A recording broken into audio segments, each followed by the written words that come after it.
गुड़गांव में नवरात्र और दशहरा पर्व को लेकर प्रशासनिक अधिकारियों ने शांति समिति की बैठक में जानकारी दी गई है कि टेंट हाउस, डीजे, मूर्ति और लाइटिंग से संबंधित कोई उल्लंघन पाया गया तो मूर्ति रखने वाले आयोजनकर्ता को इसका जुर्माना भरना पड़ेगा। साथ ही कहा गया है कि मूर्ति विसर्जन 10 लोगों के शामिल होने की अनुमति ही रहेगी।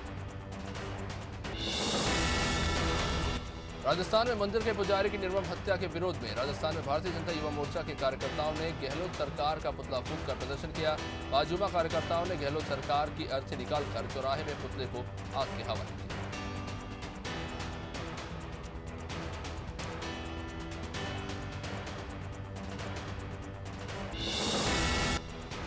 प्रदेश की 33 जिलों की ग्राम पंचायत में 106.40 करोड़ की लागत से निर्मित 318 ग्राम पंचायत भवन, 262 सामुदायिक भवन और 1004 सामुदायिक स्वच्छता परिसरों का मुख्यमंत्री शिवराज सिंह चौहान ने रविवार को वर्चुअल लोकार्पण किया। इसमें खरगोन जिले की ग्राम पंचायत बारूद के सामुदायिक स्वच्छता परिसर को भी वर्चुअल रूप से लोकार्पित किया गया।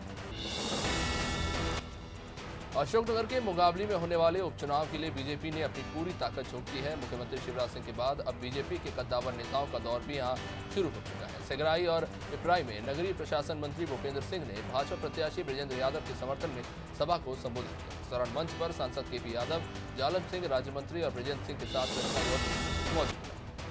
इंदौर के सावेर थाने में बीजेपी प्रदेश प्रवक्ता उमेश शर्मा, कांग्रेस विधायक जीतू पटवारी और सावेर विधानसभा क्षेत्र के प्रत्याशी प्रेमचंद गुड्डू सहित 3 कार्यकर्ताओं पर केस दर्ज हुआ है। आपको बता दें कि बीजेपी के प्रदेश प्रवक्ता उमेश शर्मा का आचार संहिता उल्लंघन और कांग्रेस के मंत्री और कार्यकर्ताओं पर 100 से अधिक भीड़ इकट्ठा करने का आरोप था।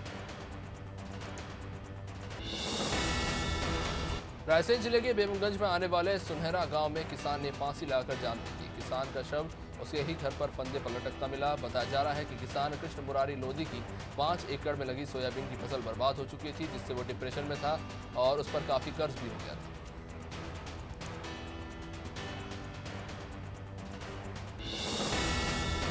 रीवा से जहां एमपी यूपी से लगी हनुमाना तहसील की बॉर्डर पर वाहन चालकों से अवैध वसूली और मारपीट का मामला सामने आया है।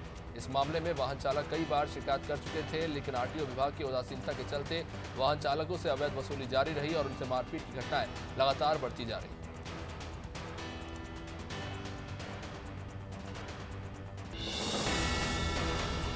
इंदौर के चंदननगर थाना क्षेत्र में अज्ञात बदमाशों ने घर में घुसकर धारदार चाकू से पिता और पुत्र पर जानलेवा हमला कर दिया। दरअसल गणेश नगर गोमती गिरी में रहने वाला अभिषेक घर में खाना खा रहा था और इसी दौरान 2 अज्ञात बदमाशों ने घर में घुसकर युवक पर हमला कर दिया और इस हमले में बेटे की इलाज के दौरान मौत हो गई।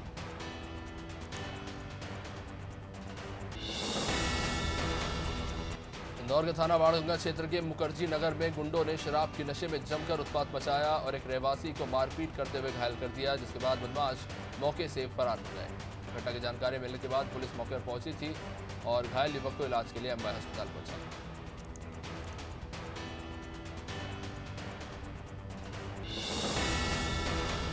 बालाघाट में बारिश की रुखसत लेते ही प्रदेश में हल्की ठंड का दौर भी शुरू हो गया है।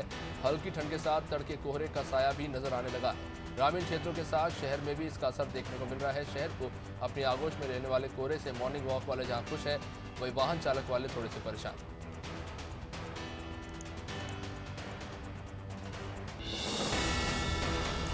दुर्ग जिले के गोबर के बने दिए और बंधनवार अब विदेश में भी पहुंचने लगे हैं। भिलाई की महिलाओं द्वारा निर्मित गोबर से बनी सजावटी सामग्री को लंदन से भी खरीदार मिल रहे हैं। गोबर से बने दियों और सजावट के सामान का अब ग्रामीण अंचलों में ही नहीं बल्कि शहरों में भी क्रेज देखने को मिल रहा है।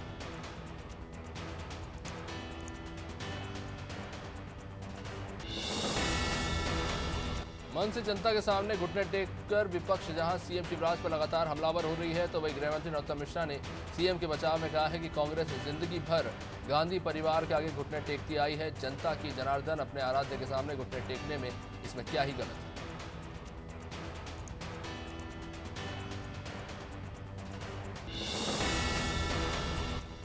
एक्ट्रेस से पॉलिटिशियन बनी खुशबू सुंदर ने कांग्रेस पार्टी की प्राथमिक सदस्यता से इस्तीफा दे दिया। कांग्रेस की अंतरिम अध्यक्ष सोनिया गांधी को लिखी चिट्ठी में खुशबू सुंदर ने पार्टी में बड़े स्तर पर बैठे लोगों पर दबाव बनाए जाने का आरोप लगाया और पार्टी से इस्तीफा दे दिया।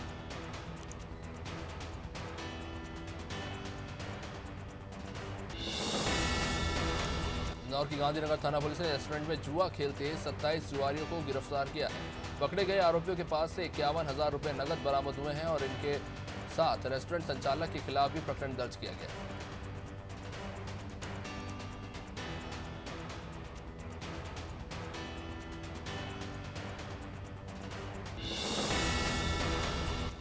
छत्तीसगढ़ प्रदेश के पीएचई मंत्री गुरु रुद्र कुमार अपने एक दिवसीय प्रवास पर राजनांदगांव के डोंगरगढ़ पहुंचे थे, जहां सतनाम संदेश यात्रा के दूसरे चरण का समापन हुआ। रायपुर से शुरू हुई थी ये यात्रा, जहां सतनाम समाज के अनुयायियों ने पीएचई मंत्री का भव्य स्वागत किया।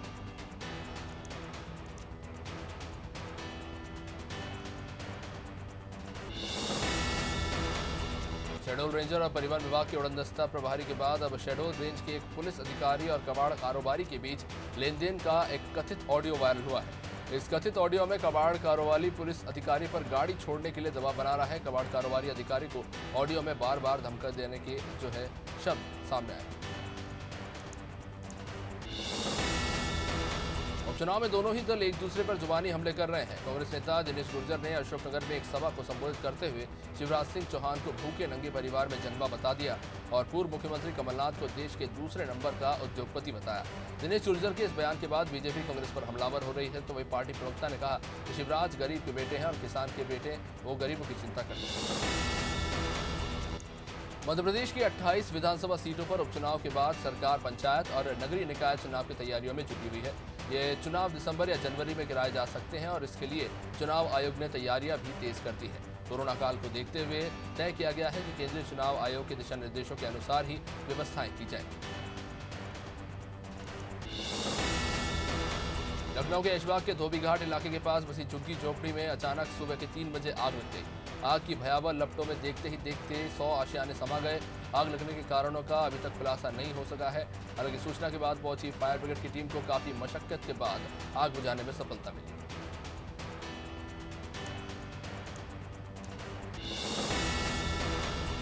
राजमाता विजयराजा सिंधिया की जन्म शताब्दी वर्ष पर पीएम मोदी ने राजमाता की याद में 100 रुपए का सिक्का जारी किया है। इस सिक्के पर राजमाता की तस्वीर है और इस मौके पर पीएम मोदी ने देश की जनता को संबोधित भी किया।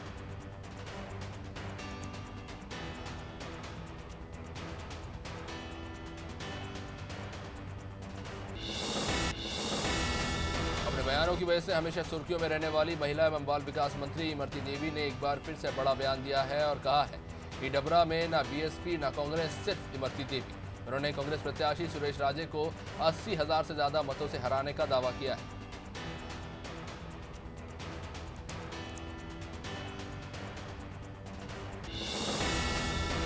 हाथरस कांड को लेकर लगातार सियासत गर्माती जा रही है। अब हाथरस घटना को लेकर समाजवादी पार्टी के प्रवक्ता सुनील सिंह सजन ने योगी सरकार पर हमला बोला है। उन्होंने कहा कि हाथरस की घटना ने योगी सरकार का चेहरा पूरे देश में संसार किया है। इस घटना के बाद योगी सरकार का असली चेहरा सबके सामने आ गया है।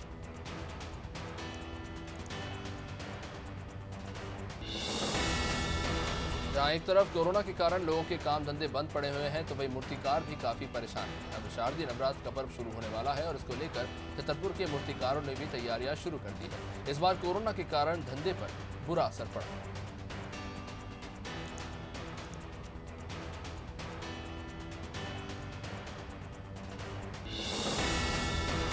मध्य प्रदेश विधानसभा उपचुनाव को लेकर अब नामांकन प्रक्रिया का दौर शुरू हो चुका है और इसी कड़ी में खंडवा जिले के मानधाता में कांग्रेस उम्मीदवार उत्तम पाल सिंह ने पूर्व प्रदेश अध्यक्ष अरुण यादव और पूर्व विधायक ठाकुर राजनारायण सिंह के साथ पुनासा एसडीएम कार्यालय में अपना नामांकन भरा।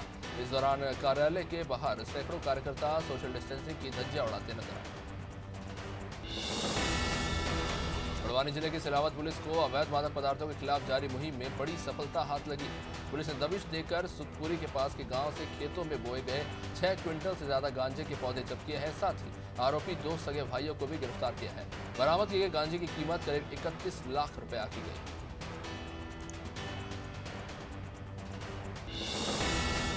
कांग्रेस नेता दिनेश गुर्जर के सीएम शिवराज पर दिए गए विवादित बयान पर प्रदेश बीजेपी अध्यक्ष वी डी शर्मा ने भी पलटवार किया।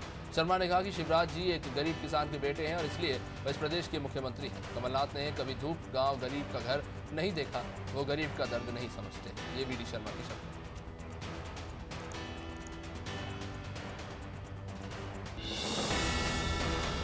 पथरिया जनपद के ग्राम चिरोला में शासन की महत्वाकांक्षी संबल योजना का लाभ लेने के लिए हितग्राहियों को रिश्वत देनी पड़ रही है और उसके बावजूद भी उन्हें सरपंच सचिव के यहाँ चक्कर लगाना पड़ रहा है। पीड़ित ने बताया कि 30,000 की रिश्वत देने के बाद भी 2 साल बाद संबल योजना का लाभ इन्हें नहीं मिला।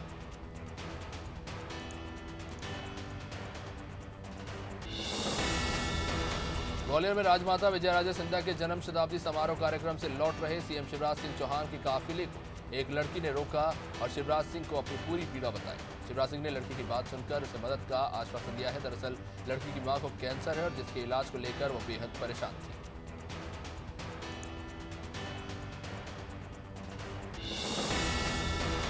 इंदौर के देवी अहिल्या विश्वविद्यालय की स्थायी कुलपति प्रोफेसर रेणु जैन ने पदभार ग्रहण कर लिया। आपको बता दें कि प्रोफेसर रेणु जैन कोविड के चलते पिछले 17 दिन से आइसोलेशन में थी, जिसके बाद सोमवार को उन्होंने विश्वविद्यालय पहुंचकर अपना पदभार ग्रहण किया। मीडिया से भी रूबरू।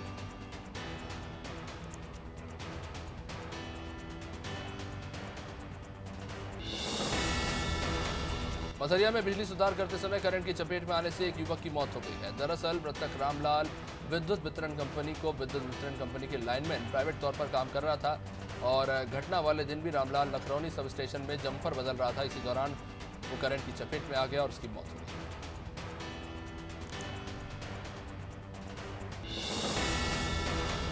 राजस्थान की सांची विधानसभा सीट पर प्रभुराम चौधरी भाजपा की तरफ से चुनावी मैदान में है। सोमवार को प्रभुराम चौधरी ने निर्वाचन अधिकारी लक्ष्मी नारायण खरे के समक्ष अपना पहला नामांकन फॉर्म जमा किया। इस दौरान पत्रकारों से उन्होंने चर्चा की और कहा कि चुनाव में विकास का मुद्दा अहम होगा और बीजेपी विकास के मुद्दे पर ही चुनाव लड़ेगी। इंदौर के गांधीनगर गृह निर्माण सहकारी संस्था 42 साल से न्यायालय में एकड़ जमीन के लिए शासन से लड़ रहा था, जिसमें आखिरकार सालों बाद न्यायालय द्वारा संस्था के पक्ष में फैसला सुनाया गया। सभी सदस्य इससे काफी उत्साहित नजर आए और संस्था अब कलेक्टर और रजिस्ट्रार कार्यालय में उनकी रजिस्ट्री शुरू करने की योजना में है।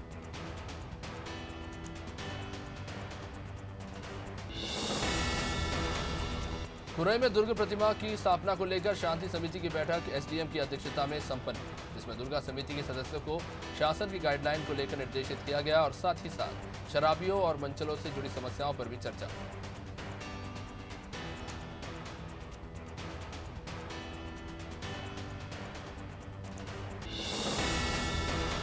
अंतर्राष्ट्रीय बालिका दिवस पर नरसिंहपुर में महिला एवं बाल विकास विभाग द्वारा बेटी बचाओ बेटी पढ़ाओ अभियान के तहत बेटियों को बेटों के समान अवसर प्रदान करने के उद्देश्य से संवाद, परिचर्चा और सम्मान समारोह का आयोजन किया गया। साथ ही विभिन्न तरह की प्रतियोगिताओं का भी आयोजन हुआ।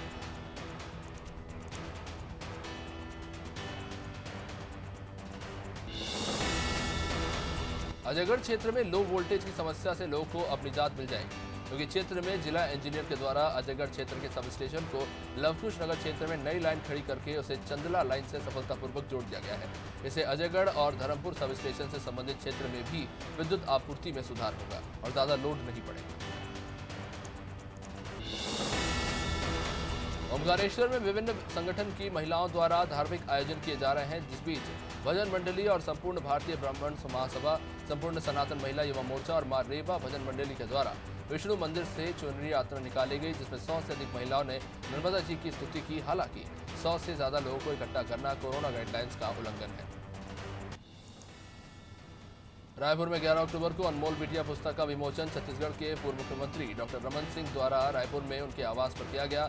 अगलतरा विकासखंड के ग्राम तिलई के युवा लेखक दीपक तिवारी के द्वारा ये पुस्तक लिखी गई है, जिसका नाम है अनमोल बिटिया।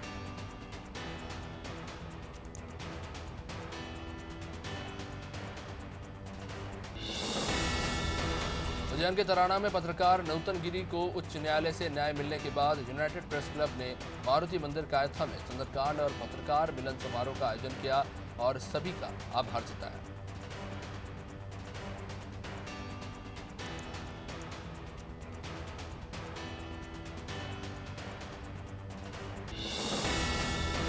भाजपा के राष्ट्रीय महासचिव कैलाश विजयवर्गीय ने पश्चिम बंगाल की मुख्यमंत्री ममता बनर्जी पर बड़ा आरोप लगाया है। कैलाश विजयवर्गीय ने पश्चिम बंगाल में अपनी जान का खतरा बताया है और कहा है कि वहां की स्थिति ऐसी है कि किसी भी कार्यकर्ता की तस्वीर पर कभी भी माला चढ़ सकती है।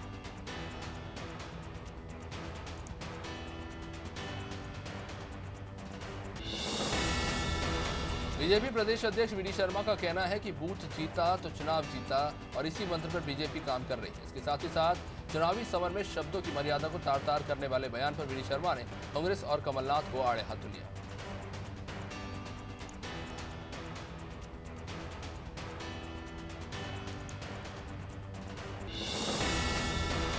पूर्व कमलनाथ को उद्योगपति और सीएम शिवराज सिंह को भूखा नंगा बताना, किसान कांग्रेस के अध्यक्ष दिनेश गुर्जर के इस बयान पर सीएम शिवराज सिंह चौहान ने तगड़ा पलटवार किया है। ऊना के बमोरी में चुनावी सभा को संबोधित करते हुए सीएम ने कहा कि हाँ, हम नंगे भूखे हैं और इसीलिए गरीबों का कष्ट जानते हैं, उनकी सेवा में दिन रात लगे रहते हैं।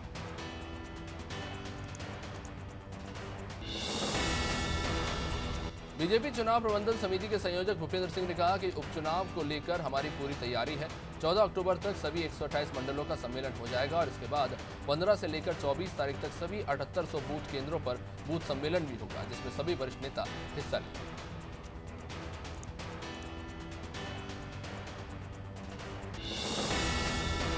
उपचुनाव को लेकर सभी राजनीतिक पार्टियों में बयानबाजी का दौर जारी है। गृह मंत्री नरोत्तम मिश्रा ने मीडिया के सवालों पर जवाब देते हुए पूर्व सीएम कमलनाथ को 2 नंबर ही बताया। साथ ही किसान कांग्रेस के प्रदेश अध्यक्ष दिनेश गुर्जर के बयान को लेकर गृह मंत्री ने कहा कि कमलनाथ बड़े उद्योगपति हैं, तो मध्य प्रदेश में क्यों नहीं लगाया उन्होंने उद्योग।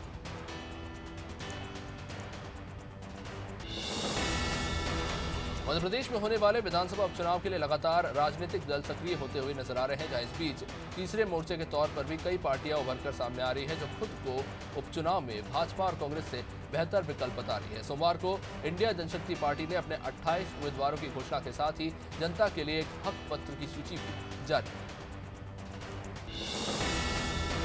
मध्य प्रदेश की 28 सीटों पर होने वाले विधानसभा उपचुनाव में अब माई के लाल भी बीजेपी की मुश्किलें बढ़ा सकते हैं। सपाक्स ने एक बार बीजेपी के मंसूबे पर पानी फेरने की रणनीति बना ली है। 2018 के विधानसभा चुनाव में भी माई के लाल से बीजेपी को बहुत नुकसान हुआ था। अब सपाक्स विधानसभा उपचुनाव में फिर से माई के लाल के नारे को बुलंद कर रहा है।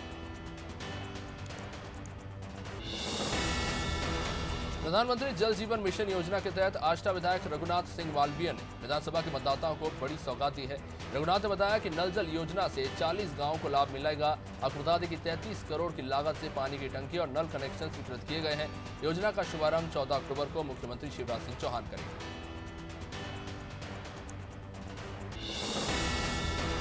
राजधानी में 11 साल की बच्ची का अपहरण का प्रयास करने वाले बदमाश को शाहजहानाबाद पुलिस ने गिरफ्तार कर लिया।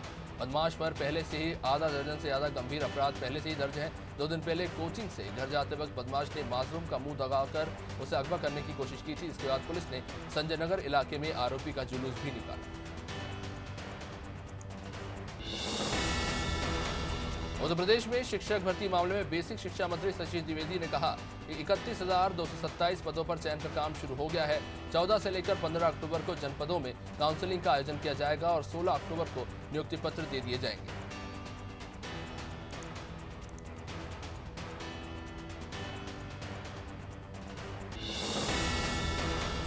मालथोन तहसील क्षेत्र के ग्राम बरोदिया कला में तेज रफ्तार ट्रक और बाइक में सामने से भिड़ंत हो गई। बाइक पर सवार महिला गंभीर रूप से घायल हो गई है। महिला की हालत गंभीर बताई जा रही है। वहीं एक व्यक्ति के साथ 2 बच्चों को मामूली खरोंचें भी आई।